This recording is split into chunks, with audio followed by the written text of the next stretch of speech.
Hello. Um, Not sure what this is.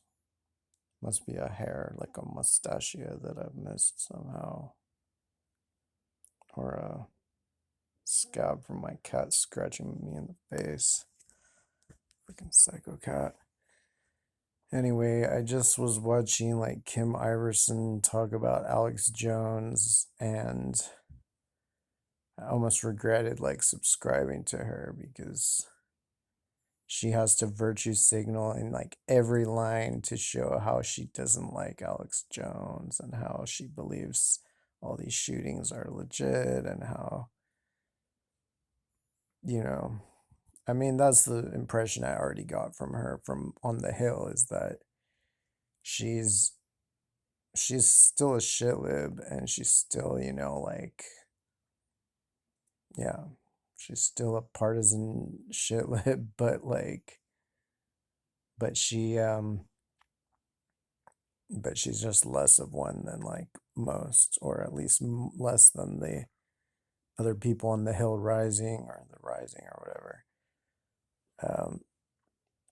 Because I mean, even the way she talks about vaccines, often very like, what does she say? She says vaccines might be dangerous if you're a young man or something like that, but with no comorbidities. But if you're elderly or obese or have comorbidities or immunocompromised, then you should take it. Or, she kind of, I mean, it was a little bit ambiguous. It's kind of like how Jimmy Dore has done that, like where he's like, oh yeah, take it, it should be targeted and all this at the old people who, uh, I don't know, it seems like some Nazi shit to me, like targeting out at old people and pretending that that's a virtue signal, pretending that that's benevolent.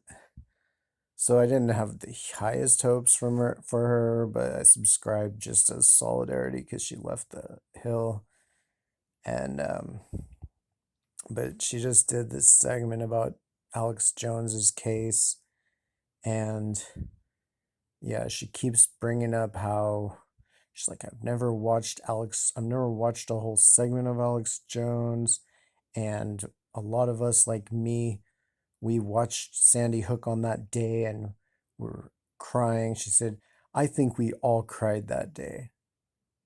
What? I guarantee not everybody cries from the news, like how many people die in Yemen? Does she cry about them?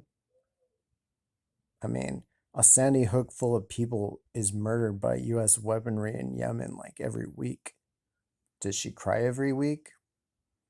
So I don't know, dude. Whatever. I mean, I'm not hating on her for crying, but this idea that I think we all cried. Like she said, I think she said that multiple times. Like, no, guarantee we did not all cry. Like, I, you know, probably we were, a lot of people were very saddened by it and angered by it.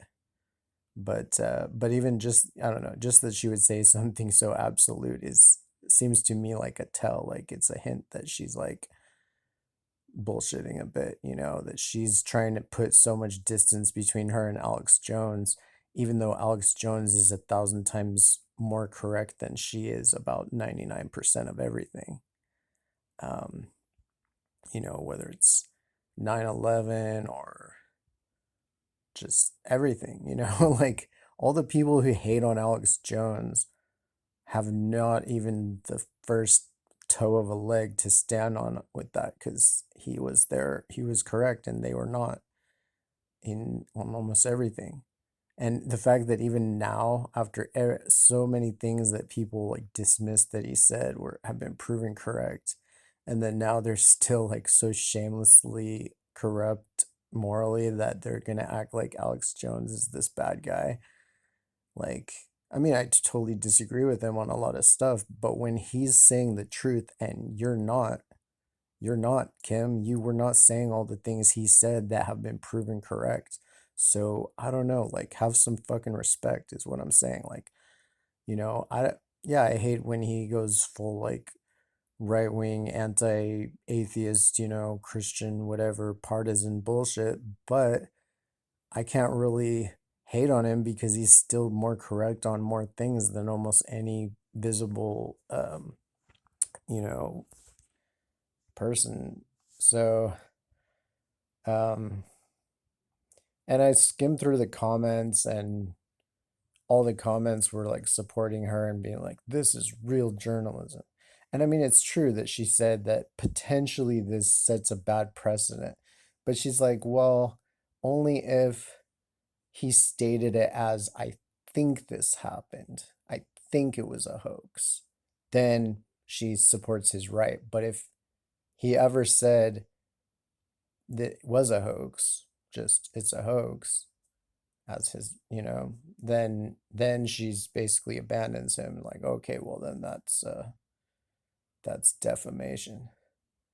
I mean, of course people state their opinion as fact, like, I mean, I'm not saying there's no basis ever for, like, that type of libel and defamation, but when it's so blatant that it's being used to target the person who's actually the least, has lied the least, has been incorrect the least,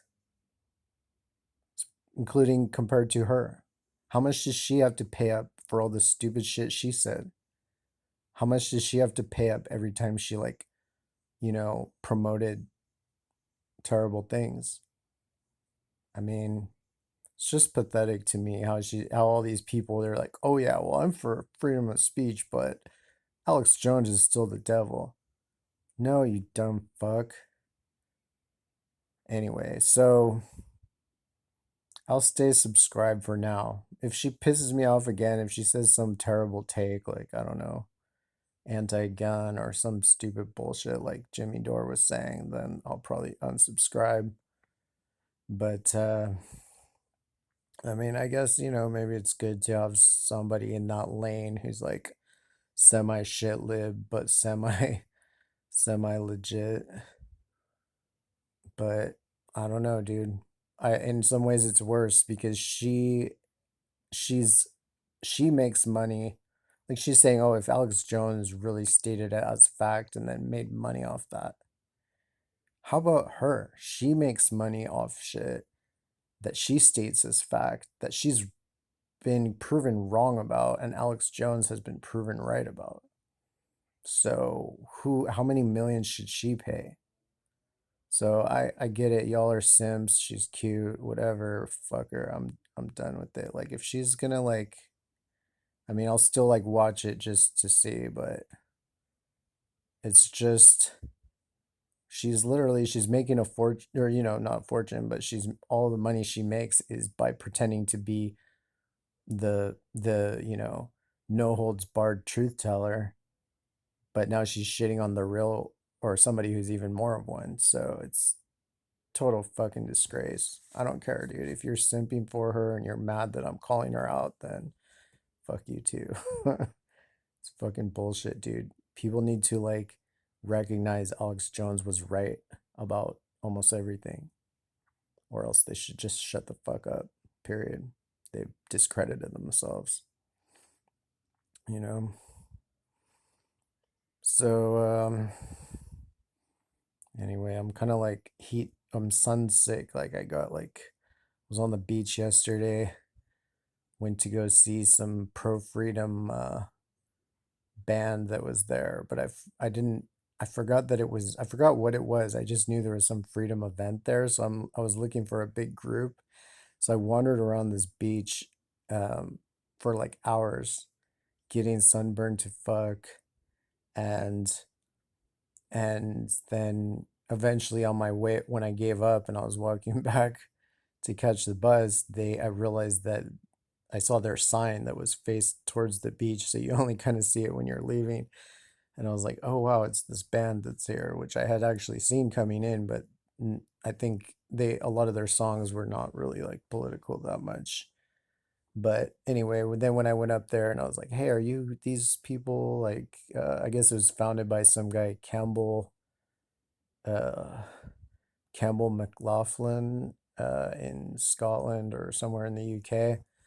who was not allowed to actually come because like he was gonna be part of their tour, but the he was not allowed into the US because he's not vaccinated. So so I hung out with them for like their last, 8 songs or I don't know how many. And I helped them like, pack it up and everything. And I was dancing my ass off there. I was like dancing my ass off there and the night before where there was some like band downtown.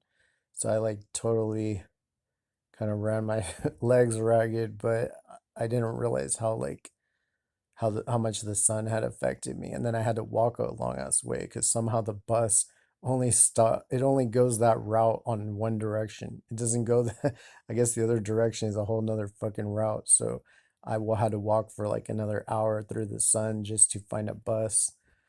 And so yeah, I'm like basically have like a fever and chills and stuff from just getting too much sun. Um, and then today I had to walk all the way to the library, to the bank, and to the pharmacy, which is all in different places. So I wore like this hoodie, my,